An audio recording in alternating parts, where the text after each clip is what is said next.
लाडकी बहीण योजनेअंतर्गत महिला भगिनींसाठी अतिशय महत्त्वपूर्ण अपडेट. लाडकी बहीण योजनेचा मार्च व एप्रिल महिन्याचा रुपये 1500चे म्हणजे दोघं मिळून 3000 रुपये अद्याप देखील लाडक्या भगिनींच्या खात्यावर जमा झालेले नाही आणि याचीच मोठी प्रतीक्षा लाडक्या भगिनींना आहे.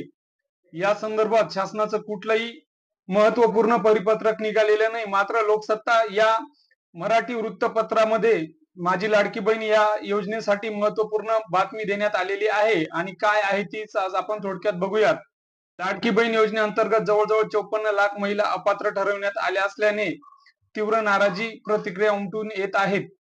या निर्णयामुळे महिलांना 1500 रुपयाचा आर्थिक लाभ तात्काळ थांबणार आहे. लाखो कुटुंबांचं मासिक अर्थकारणावर याचा परिणाम होण्याची शक्यता व्यक्त केली जात आहे आणि यातूनच सामाजिक आणि राजकीय पातळीवर तीव्र पडसाद उमटत आहेत. आता खुशखबर, अपात्र लाडक्या बहिणीचे 1500 रुपये पुन्हा सुरू होणार.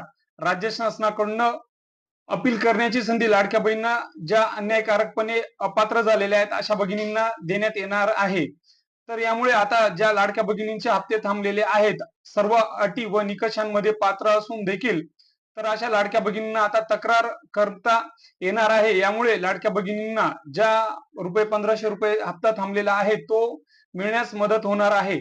तर दुसरीकडे शासनाचे म्हणणे आहे की लाडकी बहीण योजना पारदर्शक आणि पात्र लाभार्थ्यांपर्यंत मर्यादित ठेवण्यासाठी ही कार्यवाही आवश्यक होती. दरम्यान अपात्र ठरलेल्या महिलांना पुन्हा एकदा अपील करण्याची संधी उपलब्ध करून देण्यात येणार आणि शासन स्तरावर हालचाली सुरू करण्यात असल्याची माहिती समोर येत आहे. आणि महिला चुकीची नोंद किंवा तांत्रिक त्रुटीमुळे अपात्र ठरविलेल्या ज्या लाडक्या भगिनी आहेत त्यांना पुन्हा पडताळणीची संधी मिळणार आहे. धन्यवाद.